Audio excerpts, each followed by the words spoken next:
Radio TV de Fondation Jonel Jean-Baptiste. Notre Radio TV travaille pour aider la personne humaine à l'être dans le domaine socio-éducatif. Vous pouvez nous écouter en ligne et sur les réseaux sociaux. Nous vous accompagnons à travers le monde. Nous sommes là pour vous. Radio TV de Fondation Jonel Jean-Baptiste, Free Online Station.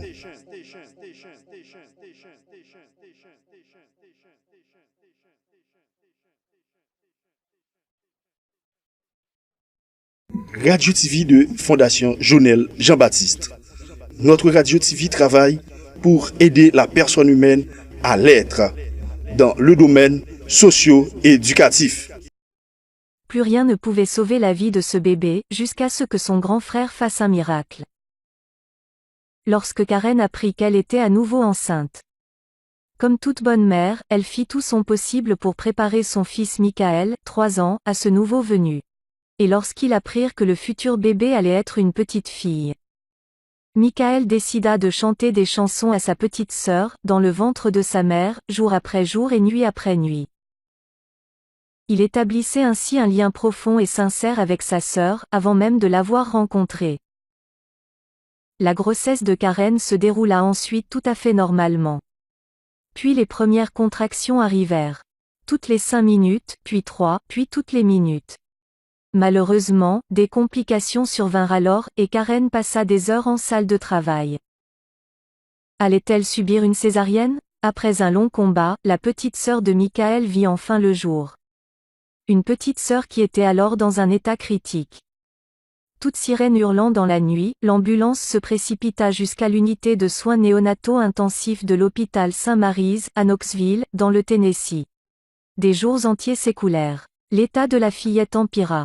Le spécialiste en pédiatrie fut contraint d'annoncer aux parents.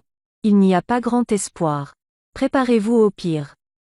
Karen et son époux prirent alors contact avec un cimetière local pour réserver un emplacement. Chez eux, ils avaient préparé une pièce spéciale pour la nouvelle arrivante. Mais désormais, ils devaient songer à préparer un enterrement. Michael, pourtant, continuait de demander à ses parents s'il pouvait voir sa sœur. « Je veux chanter pour elle », disait-il constamment. Après une seconde semaine en soins intensifs, l'enterrement semblait toujours plus proche. Michael continuait de vouloir chanter pour sa sœur, mais les enfants ne sont jamais autorisés à entrer dans le service de soins intensifs. Karen avait pourtant pris une décision. Elle emmènerait Michael avec elle, que les médecins l'acceptent ou non. S'il ne voyait pas sa sœur maintenant, il ne la verrait peut-être jamais en vie. Elle l'habilla donc d'une combinaison trop grande et l'emmena aux soins intensifs. Il ressemblait à un tas de linge en vrac. Dès qu'elle le vit, l'infirmière en chef le reconnut et cria. « Sortez cet enfant d'ici, maintenant. Les enfants sont interdits ici. » Les instincts maternels de Karen se réveillèrent alors, et cette femme habituellement calme et discrète fixa l'infirmière dans les yeux. Une expression décidée sur le visage, il ne partira pas tant qu'il n'aura pas chanté pour sa sœur. Karen emmena ensuite son fils jusqu'au chevet de la fillette. Là, il regarda un instant le bébé agonisant. Et puis, après quelques secondes, il commença à chanter. Avec sa voix cristalline d'enfant de 3 ans, il chanta. You are my sunshine, my only sunshine. You make me happy when skies are gray. Aussitôt, le bébé sembla réagir, son pouls commença à se calmer et à devenir régulier. Continue de chanter, Michael, l'encouragea Karen, les larmes aux yeux. You'll never know, dear, how much I love you. Please don't take my sunshine away. Et plus Michael chantait pour sa sœur, plus le bébé réagissait, sa respiration difficile devenant soudain douce, comme le ronronnement d'un chat. Continue de chanter, mon cœur.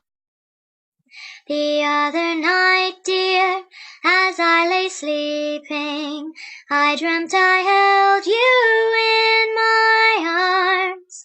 La petite sœur de Michael commença à se détendre et à se reposer.